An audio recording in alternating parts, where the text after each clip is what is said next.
작년에 처음으로 이제 수익률 3자리 이상을 달성했다고. 반도체 기업 좋죠. 근데 내 피부에 투자하고 좋아지는데 그걸로 돈을 벌 수 있는 것만큼 좋은 게 있을까요?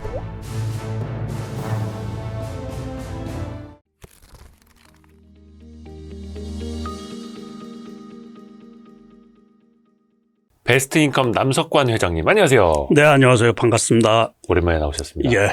진짜 무림의 고수. 항상 저희 남석관 회장님 생각을 하면 진짜 무림의 고수. 칼은 이렇게 쓰는 거다.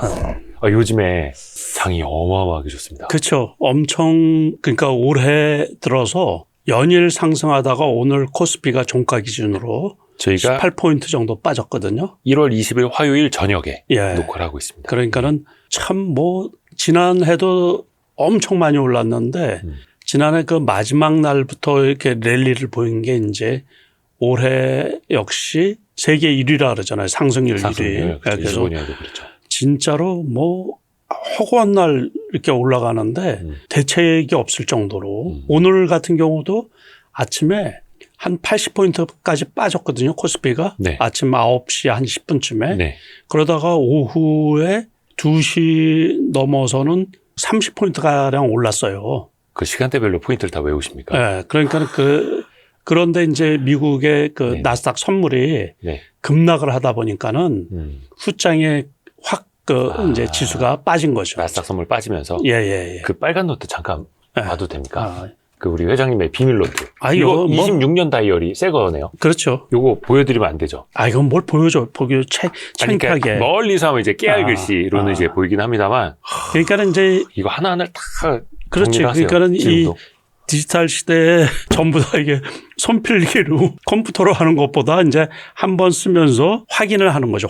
확인하고서 이제 머릿속에 집어넣고 꺼내보기가 쉬우니까는 또는 1년 전에 다이어리도 이제 한번 보고 지난해 이맘때쯤에는 어떤 일이 있었나 이제 그렇게 보고. 근데 아무튼 장이 원체 세게 올라오다가 네.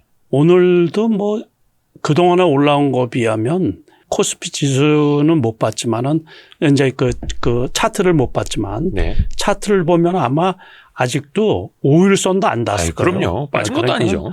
이거는 처음 본 거죠. 처음. 제가 주식을 근 40년을 했는데 네네네. 예, 그러니까는 처음 봤죠. 4,900포인트도 처음 본 거고 오늘은 4,900포인트 밑으로 조금 떨어졌는데 아무튼 그것도 처음 본 거죠. 이야, 그러니까 다 이번 신기해. 시장은. 예. 회장님 보시기에도 신기해요. 그렇죠. 특히 왜 연초에 장이 좋을 때 예. 한 해 농사 연수 막 방향이 나온다고 보시는 분들도 그렇죠. 있잖아요. 예, 보통은 그렇죠. 근데 이제 지난해 돈을 번 쪽이 많지만은 돈을 못 번 쪽도 있거든요. 그럼요. 그러면 그쪽은 벼르고 있는 거예요. 벼르고. 아직 못 간 주식들. 그러다 보니까는 올해 수익을 놓치지 않으려고 그러니까 지수가 조금만 빠져도 이게 매수세가 들어오거든요. 요즘 돈이 많아서. 돈이 많아서. 이게 제일 큰 거. 예. 그거 유동성이 넘쳐. 그러니까 기관들도 돈이 넘치죠. 부동산 대출도 안 되고 그러다 보니까는 돈이 부동산으로 못 가니까. 그동안에 풀린 돈이 너무 많은 거예요. 전 세계적으로. 그것도 있고. 그동안에 전 세계적으로 돈이 너무 많이 풀려 있어요. 맞아요. 그러니까 양극화가 심화가 되면서 어쨌든 돈이 우리 이렇게 보면은 2008년도 금융위기 때 있잖아요. 네. 그때도 엄청 풀었고 그렇죠. 2020년 코로나 때도 돈을 엄청 풀었거든요. 그 돈이 갈 데가 없는 거죠, 이제. 그러니까 부동산으로도 가고 우리나라 같은 경우는 그동안에 이렇게 이제 여러 곳에 갔는데 지금은 오롯이 주식 쪽으로 이렇게 하다 보니까 기관이 매수 오늘 말고 어제 그제 계속 매수하는 거 보면 하루에 7천억, 8천억씩 보통 매수하는데 1조 넘게 매수할 때도 있고. 그러니까 개인들에게도 돈이 많고. 개인도 이제 많은 사람들은 많이 갖고 있고. 회장님처럼. 아니요.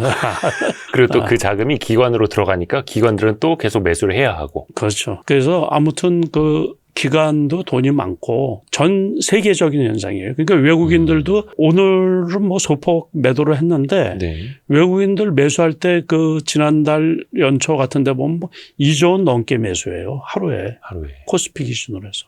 그러니까 대기 자금이 엄청 많은 거예요. 그러니까는 지수도 이제 종목으로 들어가면 그 큰 종목들 있잖아요. 가격이 높은 큰 종목들. 그런 것들이 뭐 지난해 같은 경우 우리가 봤잖아요. 하이닉스 같은 경우가 하루에 11%씩 올라가고 네. 최근에 보면 지금은 이제 로봇주가 괜찮다 보니까는 두산 로보틱스 같은 경우 있잖아요. 예. 10만 원이 넘는 거 아니에요. 예. 그런 게 뭐 10% 넘게씩 올라가고 막 그러거든. 한국전력도 뭐 16%, 그렇죠, 그렇죠. 현대차도 뭐 하루에 20% 가까이 오르고 막. 그러니까 그 정도로 장에 돈이 많이 있다는 얘기예요. 아니 이게 사실 제가 그 지난주쯤에 질문지를 남석관 회장님한테 보내드리면서 연내 5,000포인트도 가능할 거 이런 질문 드렸는데 이제 뭐 한 100포인트 정도밖에 안 남았어요. 이 질문 뺄까요? 그거 빼야지 이제. 의미 없습니까? 그러면 이렇게 한번 여쭤볼게요. 그러면 코스피 5,000포인트가 돼도 비싼 수준은 아닌 걸까요? 어떻게 보세요? 이제 그거는 종목에 따라서 차이가 있는 거죠. 그러니까 지수가 많이 올라왔어도 소외받는 종목 쪽은 거의 맹탕인 경우가 있고 거의 안 올라오는 쪽이 있고 그러니까는 그 체감 온도가 어떤 종목을 보유하고 있느냐에 따라서 이제 많이 있는데 맞아요. 아무튼 그 5,000포인트는 부담스럽긴 부담스러운 거예요. 그 실적이 좋든 어쩐든 지간에 5,000포인트는 부담스러운 건 확실한 거죠. 부담스러운 건 확실한데 그러면은 이게 사실 열탕과 맹탕 사이잖아요. 그러면 이제 열탕에 있는 친구들은 뜨겁게 올라가고 있고 저 맹탕에 있는 친구들한테 관심이 가는 시기도 올까요? 그거는 안 그럴 것 같아요. 그거는 돈이 쏠리는 종목은 다 이유가 있는 거거든요. 그러니까는 우리가 소외된 종목 있죠. 예. 상승장에서는 단 한 주를 사더라도 주도주, 시장 중심주를 사야 돼요. 그렇죠. 시대 중심주.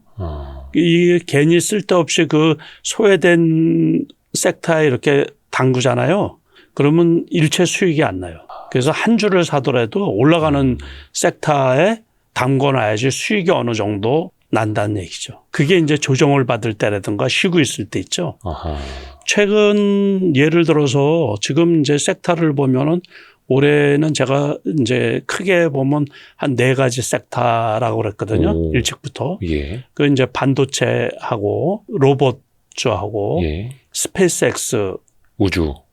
우주 스페이스X 관련 주식하고 그리고 이제 오늘 같은 경우는 또 원전주 있죠. 원전주. 또 이제 일부 바이오주들 뭐 이렇게 하는데 지난번에 이제 스페이스 우주 관련 주식들은 많이 올랐거든요. 그러다 보니까는 한참 쉬더라고요. 그러고서 이제 로봇주가 그 대신 많이 올라온 거예요. 네네. 그러니까 로봇주가 너무 부담스럽다 보니까는 그동안 또 쉬고 있던 스페이스X 관련주가 이제 올라온 거고 또 그동안에 이제 개별성 있는 작은 원전주들은 안 올랐거든요. 그러니까 원전주는 우리가 대표적으로 지난해 이제 조방원 그랬을 때 그 원전 관련 주식으로는 두산 에너빌리티가 이제 폭발적으로 상승을 했던 거고 2만 원대에서 요번에 9만 5천 원까지 왔죠. 그러니까는 그거가 많이 왔고 나머지 원전 개별주 있죠. 그런 것들은 시세를 안 내줬던 거예요. 그런 게 이제 어제 그제부터 우리 기술, 우리 기술이라고 했는데 그게 거의 상한가를 3번 가듯이 오늘도 상한가를 갔거든요. 그러니까 어제 첫날도 상한가는 못 갔는데 급등을 했었던 거고 어제도 상한가가 갔고 오늘도 상한가를 갔던 거예요. 투자주의가 붙고서도. 그러니까 이제 오늘 내일 되면 이제 경고로 시작이 되겠죠. 근데 그거는 이제 예전에 두산에너빌리티가 달려나갈 때는 못 가고 있다가 시장 전반적으로 온기가 돌고 막 5천 가까이 가니까 그때서야 응축됐던 게 이제 튄 건데 그건 아니고 아니에요. 그건 아니고 이제 대형주들이 많이 갔잖아요. 그러니까 로봇주들도 마찬가지인데 지난해 로봇주가 하반기에 뭐 2-3배씩 올라간 종목들이 엄청 많거든요. 그렇죠. 그러니까 가격 부담이 생기는 거예요. 이제 그 매수세가 스몰캡 있죠. 같은 거에 스몰캡에 조금 가격이 단순 가격이 좀 싼 종목 이쪽으로 매기가 이제 옮겨진 거예요. 그러니까 투기적인 자금들이 이제 들어와 오면서 그쪽에서 이제 랠리를 보여주는 거죠. 시장이 그렇게 이제 바뀌어지는 거예요. 그러니까 그 말씀하신 표현 중에도 이제 투기적인 자금이라는 말씀이 있는데, 그러면 이게 되게 고민이 되는 거죠. 이럴 때 막 펀더멘털 보고 밸류에이션 보고 실적 전망치 안 올라오면은 손이 안 나가고 이런 사람들이 저쪽에서 손가락 빨고 있는 거잖아요. 그렇죠. 그런 경우는 수익 내기가 좀 쉽지가 않죠. 그러니까 우리가 옛날에 보면은 이제 가치주, 성장주 그런 얘기 했잖아요. 시장 분위기를 잘 봐야 되는 거예요. 그러니까 투자 성향이 다 다르거든요. 주식 투자는 이제 어쨌든 투자해서 돈을 버는 게 이제 가장 중요한 건데 투자하는 방법에서 그 수익을 내는 방법이 투자하는 사람마다 제각기 다 다른 거예요. 자기가 잘하는 쪽에 해서 수익을 내는 게 제일 좋은 거죠. 모든 장에서 돈을 벌고 모든 종목에서 돈을 벌려고 하면 안 되고 그렇죠. 이제 저 같은 경우는 주로 과거에 우리가 투자 대회 같은데 네네. 그런데 이제 빠르고 거래량이 많고 그런데 능숙하다 보니까는 시장의 흐름을 잘 읽거든요. 그래서 거기에 대응을 좀 잘 맞추는 편이죠. 남석권 회장님은 완전 하이브리드 아닙니까? 장기 투자, 가치 투자도 하시면서도 단기 트레이딩도 하시고 완전히 이제 칼 뽑아가지고 막 날아가는 모기도 잡으시고 이런 느낌으로. 사실 남석권 회장님은 그때 절대 원칙이라는 책도 있었습니다만 절대 수익을 추구하시는 분으로도 이제 유명하시니까 여기 책이 손실 없는 투자 원칙 요게 가장 마지막에 쓰신 그쵸. 책. 제가 또 뒤에 이렇게 보관하고 있지 않습니까? 항상 오실 날을 기다리고 있으면서 해서 이런 책도 나온 지는 조금 됐습니다. 조금 됐죠 이제. 언제 보셔도 되는 100배 상승할 주식의 주인이 되자. 이런 거. 그러니까 세상이 빨리 변화가 되고 그러다 보니까는 네. 요즘에 이제 가장 그게 맞는 거예요. 그러니까 아주 급격하게 세상이 변하고 있거든요. 네네. 시세 변동성이라 그러잖아요. 그 네네. 변동성이 엄청 커요.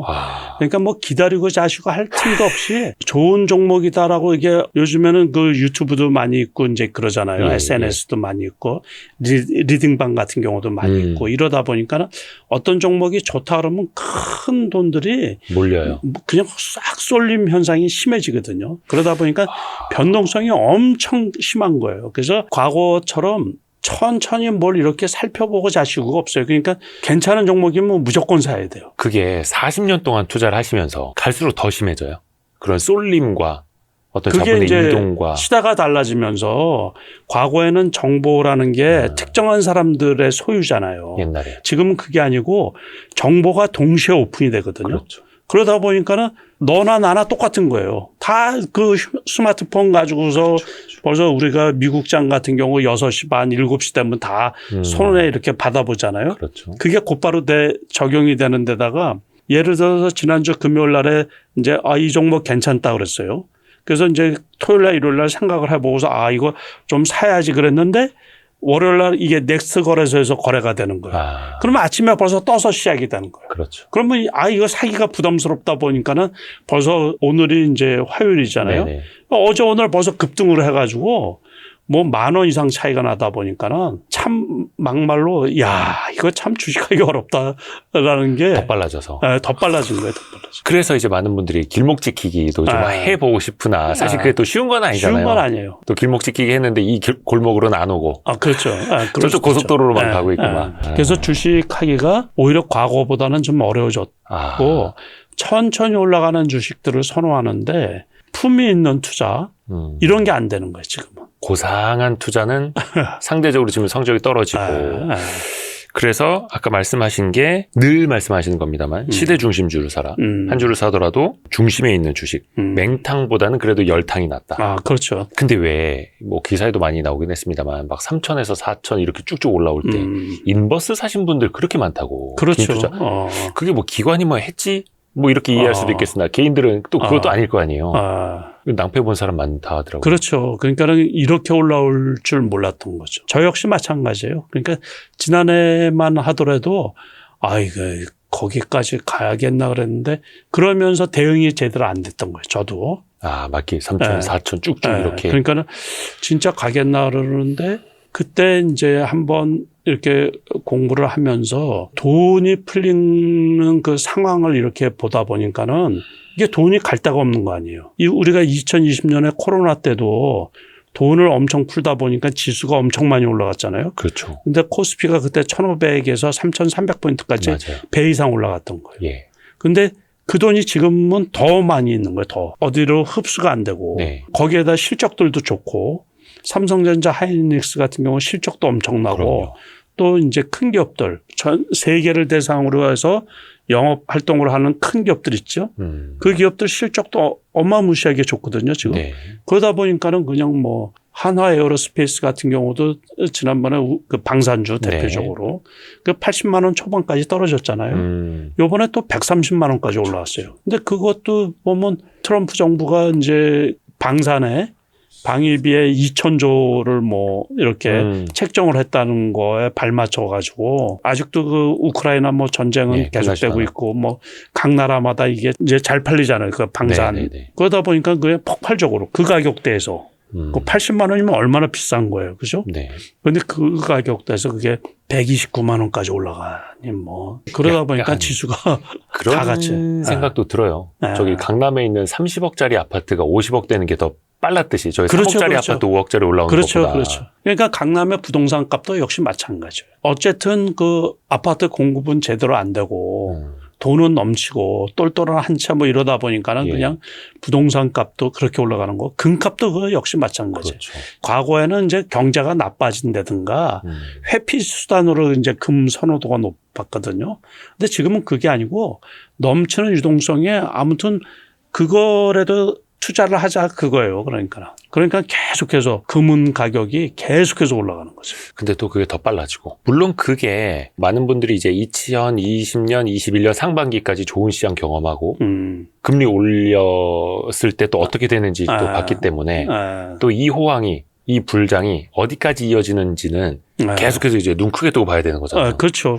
그래서 이제 언제든 끝나겠죠. 끝나긴 끝나는데 그렇다고 당분간은 폭락이나 뭐 이런 건 없을 것 같아요. 그냥 어느 정도 조정을 좀 받으면 이번 장에 수익을 못 낸 쪽이 있잖아요. 아하. 대기 자금이 너무 많이 있거든. 그러니까 떨어지면 기회다 싶어서 이제 또 살려고 하는 쪽이 있으니까는 미국의 반도체 또 이제 반도체 빅사이클이 지금 끝이 난다든가 네. 영업이익이 둔화된다든가 뭐 그런 시그널이 있어야지 이제 본격적인 하락장으로 전환이 되지. 지금은 이제 가장 큰 리스크가 단기간에 너무 급등한 게 이제 리스크죠, 이제. 너무 빨리 오르는 것 같아요. 너무 빨리 오르고.